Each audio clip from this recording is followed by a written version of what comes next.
Hello students, मैं अंजलि पयाल स्वागत करती हूँ आपका आईसीटी वर्चुअल क्लासरूम देहरादून से। कैसे हैं आप सब लोग? उम्मीद करती हूँ आप सब लोग अच्छे होंगे और अपनी लाइफ में बहुत बेहतर कुछ कर रहे होंगे। आज हम बात कर रहे हैं क्लास 11th की केमिस्ट्री की, और जैसा कि आप लोग जानते हैं चैप्टर चल रहा है some basic concepts of chemistry, यानी रसायन विज्ञान की कुछ मूलभूत अवधारणाओं पर हम लोग बात कर रहे हैं। लास्ट सेशन में हमने आपका laws of chemical combination complete कर लिया था। इसके बाद कॉन्सेंट्रेशन पर हम लोग चल रहे थे, और कॉन्सेंट्रेशन को आपका क्वांटिटेटिवली कैसे मेजर किया जाता है उस पर हम लोग यहाँ पर बात करेंगे, ठीक है ना।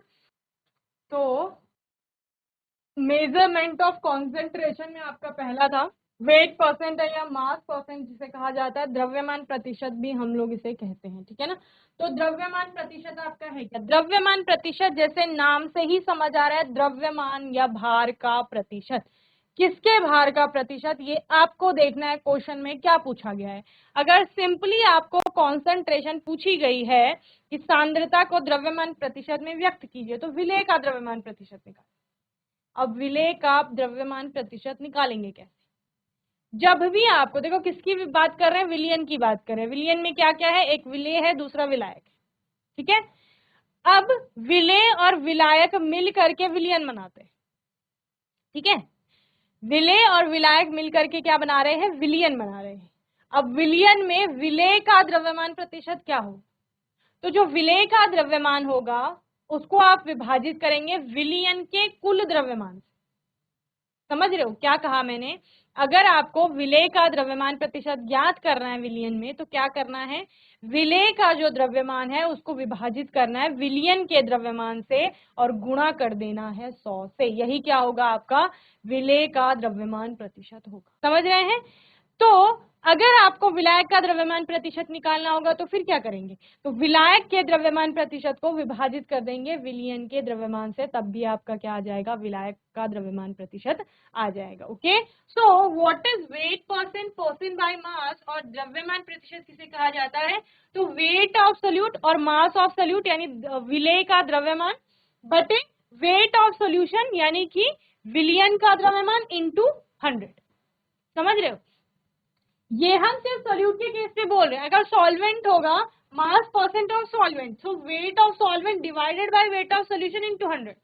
समझ रहे हो? तो यानी कि अगर हम दोनों को सिंपली एक टर्म में लिखें तब आपका द्रव्यमान प्रतिशत क्या होगा? तो अवयव का द्रव्यमान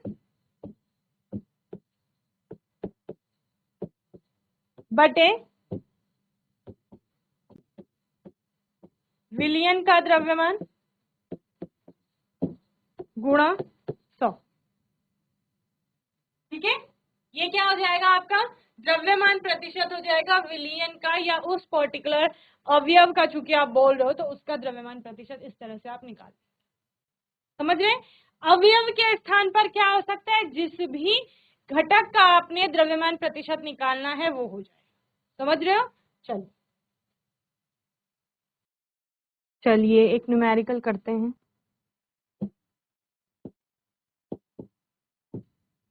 प्रश्न है आपसे,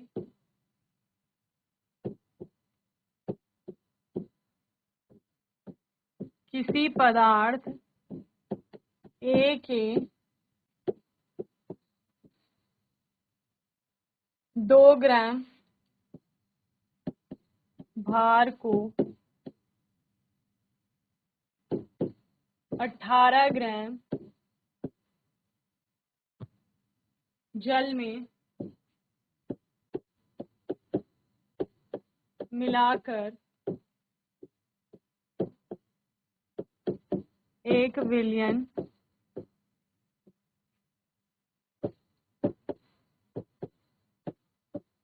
बनाया गया है।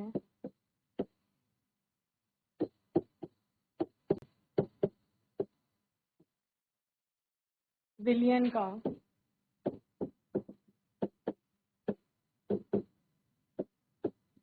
द्रव्यमान प्रतिशत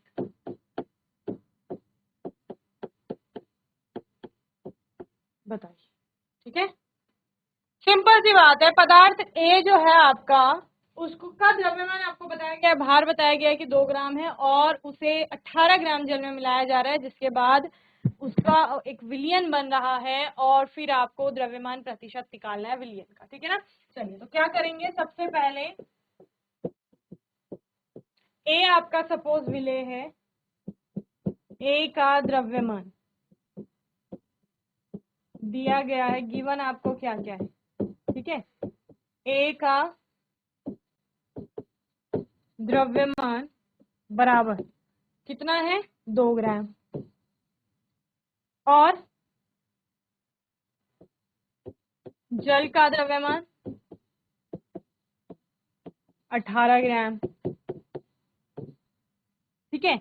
विलयन का द्रव्यमान देखो, क्योंकि फॉर्मूले में हमें क्या चाहिए, फॉर्मूले में हमें उस विलेय का द्रव्यमान चाहिए, ठीक है, कंपोनेंट्स का द्रव्यमान चाहिए, यानी कि जो जिन जिन से मिलकर के विलयन बन रहा है उन सभी का हमें द्रव्यमान चाहिए, और साथ ही उनसे मिलकर के बने हुए विलयन का द्रव्यमान भी हमें चाहिए। तो विलयन का द्रव्यमान यहाँ पर क्या हो जाता है, अगर आप 2 ग्राम एक ही स्थान पर 2 ग्राम नमक में ले रही हूँ और 18 ग्राम जल ले रही हूँ, 18 ग्राम मैंने पानी लिया, उसमें मैंने 2 ग्राम आपका नमक डाल दी। अब आप बोल रहे हो कि नमक और पानी से बने हुए उस सॉल्यूशन का वेट कितना होगा, तो उसमें सिर्फ नमक और पानी ही तो है, तो उन दोनों का जो वेट है उसको आप ऐड कर लेंगे, तो वो आपका टोटल सोल्यूशन का वेट हो जाएगा। या मास की अगर आप बात करें तो मास हो जाएगा। तो क्या हो जाएगा, ए का द्रव्यमान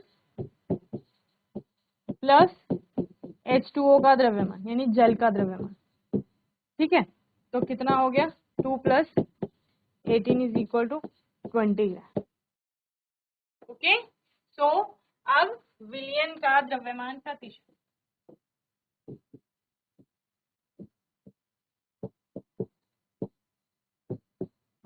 बराबर ए का द्रव्यमान बटे विलयन का द्रव्यमान गुणा 100, तो बराबर 2/20 इंटू 100। बताओ कितने परसेंट का सोल्यूशन है ये,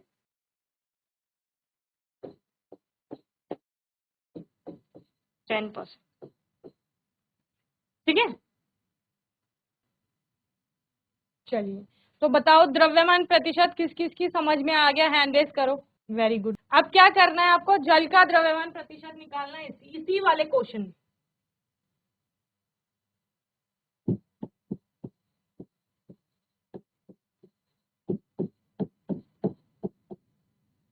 H2O का द्रव्यमान प्रतिशत कैसे निकालेंगे, देखो इसी क्वेश्चन में आपने क्या किया था, इससे पहले हमने क्या किया, 9th का टॉपिक है ये द्रव्यमान प्रतिशत जिसकी हम बात कर रहे हैं, ठीक है।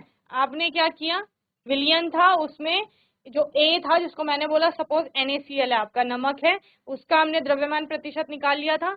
अभी हमने क्या करना है, H2O का द्रव्यमान प्रतिशत निकाल, तो H2O का द्रव्यमान प्रतिशत क्या हो जाएगा, H2O का द्रव्यमान अपॉन विलयन का द्रव्यमान इंटू 100। तो क्या करेंगे, कितना था H2O का, 18/20 इंटू 100, ठीक है। ये कर लेंगे, आंसर आपका परसेंटेज में आ जाए। चलिए वॉल्यूम परसेंट यानी आयतन प्रतिशत किसे कहा जाता है, जिस तरह से आपने द्रव्यमान के प्रतिशत की बात की उसी तरह से हम आयतन का प्रतिशत भी ज्ञात करते हैं। हमने क्या करना है, जो विलयन हमें दिया गया है, विलयन क्या है, बार बार मैं कह रही हूँ, पानी में आपने नमक मिला दिया वही आपका विलयन है, उसी को लेके चलो।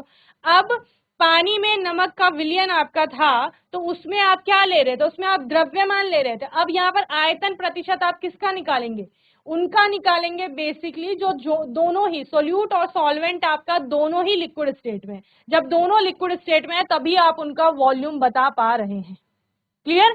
तो आपने आयतन बताना है दोनों का आयतन अगर हमारे पास है तो आयतन का प्रतिशत भी हम ज्ञात कर लेंगे। यानी सिंपल सा फॉर्मूला क्या होगा, volume of the component divided by volume of the solution into 100, ठीक है। यानी अवयव का जो आयतन है उसको विभाजित करते हैं विलयन के कुल आयतन से और गुणा कर देते हैं 100 से, तो वो उस पर्टिकुलर कंपोनेंट का वॉल्यूम परसेंट या फिर आयतन प्रतिशत हो जाता है। समझ रहे हैं। तो volume percent, percent by volume भी आपके पास लिखा हुआ आता है, या आयतन प्रतिशत जिसे हम कह रहे हैं, V बाय V परसेंट भी कहा जाता है, volume of solute divided by volume of solution into 100। ठीक है, यानी अगर मैं आयतन प्रतिशत बोल रही हूं कि अवयव का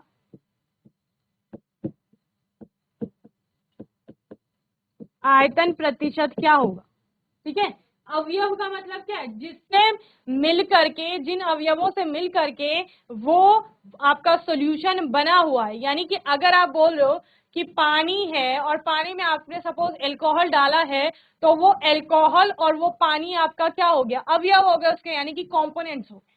समझ रहे हैं, तो उनका आयतन प्रतिशत की बात कर रहे हैं। तो अवयव का आयतन यानी कि उस पर्टिकुलर जिसका भी आपको आयतन प्रतिशत निकालना है, उसका आयतन volume of the component divided by volume of the solution, total volume. पूरे आयतन की बात करें, और पूरे का मतलब क्या है, आपका विलियन का आयतन की बात की जा रही है, विलियन का आयतन। और चूंकि जब भी प्रतिशत की बात करते हैं तो हम मल्टीप्लाई करते ही हैं 100 से। ठीक है, तो जैसे आप ना, हम लोग क्या करते हैं, अभी हम लोग जब एग्जाम पास करते हैं, एक सेक्शन आपका पास करके नेक्स्ट सेक्शन में जाते हैं, नेक्स्ट क्लास में जाते हैं, तो हम लोग मार्क्स का परसेंटेज निकालते थे। तो क्या करते हैं, टोटल मार्क्स जो हमारे होते हैं या मैक्सिमम मार्क्स जो होते हैं, उनको उनसे हम डिवाइड कर लेते हैं ऑब्टेन मार्क्स को, यानी कि पूर्णांक से विभाजित करते हैं अपने प्राप्तांकों को, और चूंकि हमें प्रतिशत निकालना है तो 100 से गुणा कर देते हैं। तो बस उसी तरह से हमें ये भी करना है। ठीक है, अवयव का आयतन बटे विलयन का आयतन गुणा आपका 100 हो जाए। क्लियर है, चलिए अब यहाँ पर अवयव के स्थान पर क्या आ जाएगा, सपोज विलय का आयतन निकालना है, विलय का आयतन प्रतिशत, तो विलय का आयतन बटे विलयन का आयतन गुणा 100। अगर विलायक का निकालना है तो विलायक का आयतन यहाँ पर आ जाएगा, विलायक का आयतन प्रतिशत इज इक्वल टू विलायक का आयतन बटे विलयन का आयतन गुणा 100। क्लियर, चलिए सिंपल सिंपल टर्म्स हैं। प्रश्न है आपके पास न्यूमेरिकल एज से रिलेटेड, हिंदी में पढ़ते हैं या इंग्लिश में? PIC बाग वाली पोखर, हिंदी में पढ़ते हैं तो हैंड रेज करेंगे अगर हिंदी मीडियम है। ठीक है, चलिए प्रश्न है आपके लिए, 25 ml एथेनॉल को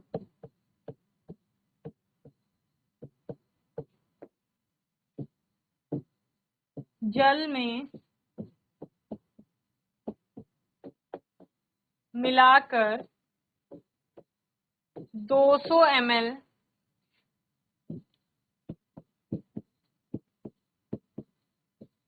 का विलयन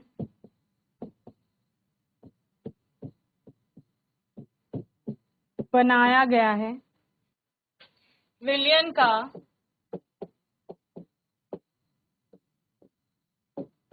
V/V%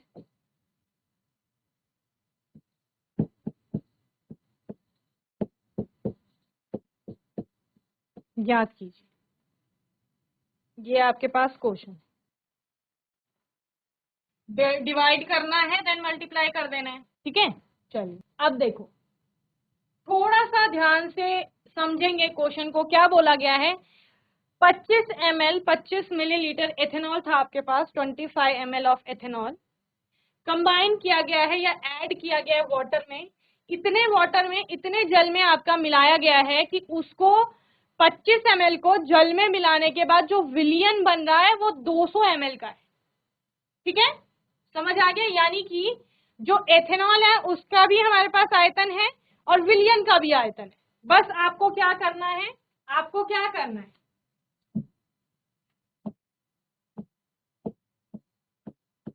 आयतन प्रतिशत निकाल देना है। ठीक है, तो क्या किसका,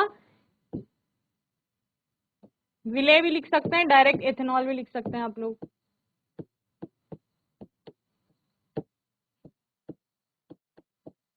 इथेनॉल का आयतन 25 ml, ओके।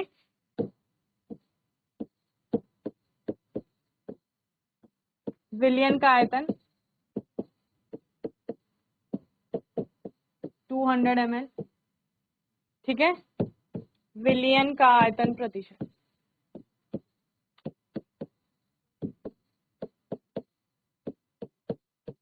बटे बराबर विलेय जो कि आपका क्या है, एथेनॉल है।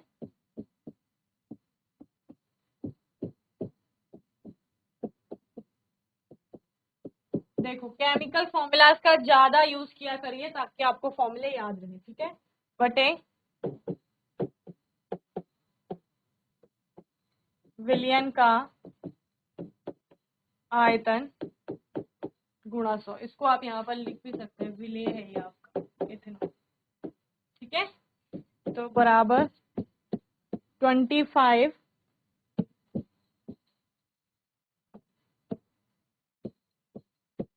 अपॉन 200 इंटू 100 परसेंटेज में आपका आंसर आता है, ठीक है।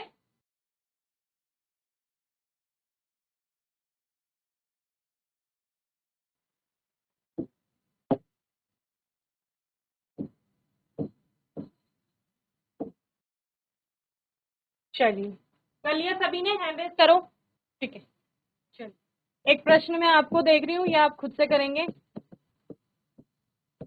30 ml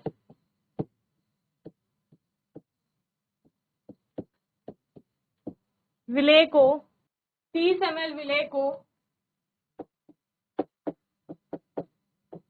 विलायक में मिलाकर 3000 ml का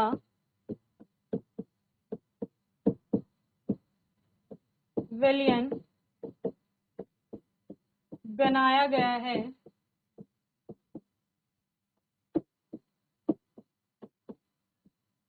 विलयन का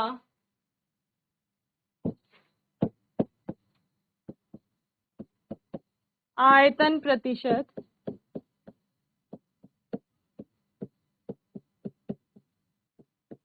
बताइए, ठीक है। ये खुद से करेंगे आप। चलिए बोलो समझ आ गया सबको? द्रव्यमान प्रतिशत और आयतन प्रतिशत क्लियर है? ठीक है, वेरी गुड, समझ आ गया। यानी ये तो बेसिक टॉपिक है, 9th क्लास में भी हमने पढ़ा है, जब हम द्रव्यमान आयतन प्रतिशत, बेसिकली बहुत छोटी क्लास से हम परसेंटेज निकाल रहे हैं, उसी की बात यहाँ पर कर रहे हैं, बस टर्म्स अलग हुई। पहले हम क्या कर रहे थे, अपने मार्क्स का परसेंटेज निकाल रहे थे। विलियन के केस में क्योंकि विलियन के तो कोई मार्क्स आए ही नहीं है क्योंकि उसने पेपर नहीं दिया है, लेकिन उसका कोई ना कोई वेट होगा, वॉल्यूम होगा, तो उसका प्रतिशत हमें निकालना है, ठीक है। बस यही है आपके पास। और नेक्स्ट कॉन्सेंट्रेशन की टर्म क्या है, बहुत अच्छी टर्म है, मोलालिटी जिसे कहा जाता है, और हिंदी में क्या कहते हैं हम लोग, मोललता। क्या कहते हैं बच्चे, मोललता, ठीक है। और मोललता को किया जाता है स्मॉल m से डिनोट, ठीक है। किससे डिनोट किया जाता है, स्मॉल m। ओके, मोललता है क्या, यहां पर आप जैसे 1 किलोग्राम सपोज आपका विलायक, क्या बोला मैंने, क्या बनाया था आपने, पानी में आपने नमक मिला करके विलयन बनाया था। अब आप बोल रहे हो पानी यानी जो हमारा विलायक है, यहाँ पर जल जिसे बोल रहे हैं, सॉल्वेंट, यानी कि उसका 1 किलोग्राम लेंगे और उस 1 किलोग्राम में उपस्थित विलेय के मोलों की संख्या, क्या कहा मैंने, विलेय के मोलों की संख्या। यस, बाग वाली पोखर। हेलो। हेलो, हाँ जी जी ma'am, hello good morning. Ma'am. मेरा पुराना क्वेश्चन में डाउट है मैम, जो आपने इससे पहले करवाया था। हाँ जी बोलो, मैम ये वाला। हाँ मैम, ये नीचे 200 कैसा आया? ये विलियन का आयतन है ना, दे रखा मैं 200 ml। मैम यहाँ पर तो 225 नहीं आएगा, विलेय इसीलिए का मैंने बोला था आयतन प्लस क्वेश्चन, विलियन वाला। हाँ वो सही कह रहे हैं आप कि विलेय का आयतन प्लस विलियन का आयतन, विलायक का आयतन क्या होता है, विलियन का आयतन होता है ना। लेकिन हमें क्वेश्चन में विलियन का आयतन डायरेक्ट बताया गया, 25 ml एथेनॉल को जल में मिलाकर, जल हमारा विलायक था लेकिन जल का हमें नहीं बताया गया वो कितना ml, जल में मिला करके 200 ml का विलयन बनाया गया है। समझ रहे हैं? क्या नाम है बेटा जी मैम, आपका? मैम भुवन बोरा। भुवन। भुवन देखिए प्रश्न को ही ध्यान से पढ़ेंगे, उसी से हमें क्लियर हो जाएगा। मैंने क्या बोला, 25 ml एथेनॉल को जल में मिला करके 200 ml का विलयन बनाया गया। जो ये जल है ना, इसका तो हमें बताया ही नहीं गया है और ये हमें चाहिए भी नहीं। हमें प्रश्न में क्या चाहिए, अवयव का आयतन, जिसका भी हमें निकालना है, क्योंकि प्रश्न में हमें सिर्फ विलयन का निकालना है ना, तो जब भी विलयन की बात होती है तो हम डायरेक्ट विलय से उसको क्या करते हैं, कोरिलेट करते हैं। मैंने आपको द्रव्यमान, वेरी गुड बच्चे। और कोई क्वेश्चन है भुवन?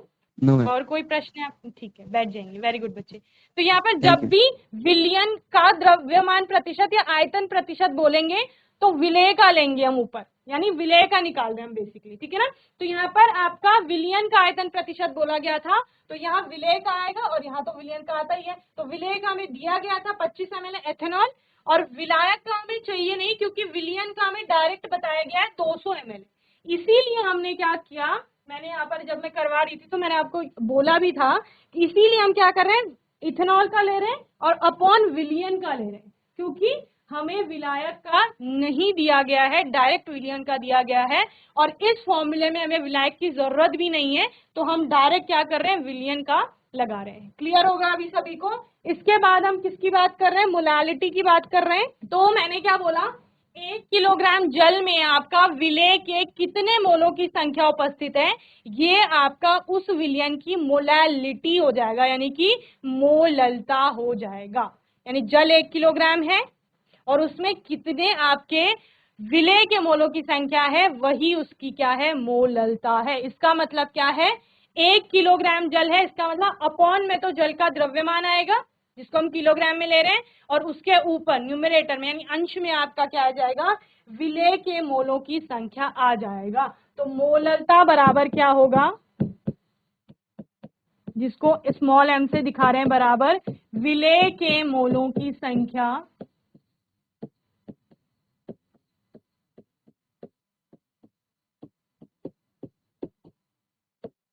बटे विलायक का द्रव्यमान। ठीक है, समझ रहे हो? ये किलोग्राम में, फिर अगर ग्राम में आ जाएगा तो फिर आप ग्राम को किलोग्राम में कन्वर्ट कर लेंगे। और मैंने क्या बोला, 1 किलोग्राम अगर ये हो गया, अगर इसकी वैल्यू 1 हो गई, किसी के भी हर में 1 होता है, सपोज 4/1 है, तो इसका मतलब क्या होगा, 4। ठीक है ना। अगर x इज इक्वल टू 5/1 कह रही हूं, that means x is equal to क्या हो जाएगा, 5 हो जाएगा। ठीक है, तो यानी x यहाँ पर मोललता है, मोललता बराबर विलय के मोलों की संख्या बटे विलायक का द्रव्यमान है। और यदि विलायक का द्रव्यमान 1 किलोग्राम हो गया, तो ये तो 1 किलोग्राम का मतलब जितना ये है उतना ही ये हो जाएगा, यानी मोललता बराबर विलय के मोलों की संख्या। तो मैंने वही तो बोला, 1 किलोग्राम विलायक में उपस्थित जो विलय के मोलों की संख्या होगा, वही उस विलयन की मोललता हो जाएगा।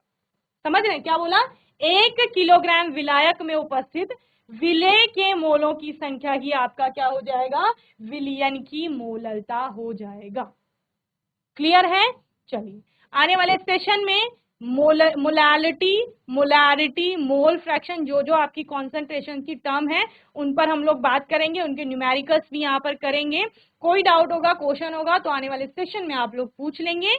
आज के सेशन में जीआईसी बाग वाली पोखरी के बच्चों ने बहुत अच्छे से रिस्पॉन्स किया, भुवन ने अच्छे से बात की। सभी बच्चों को ऐसे ही पढ़ाई करनी है, क्वेश्चन पूछे जाते हैं तो आंसर करने हैं और अपने क्वेश्चन भी पूछ लेने हैं। ठीक है ना। चलिए, और तब तक के लिए आईसीटी वर्चुअल क्लासरूम से जुड़ने के लिए धन्यवाद।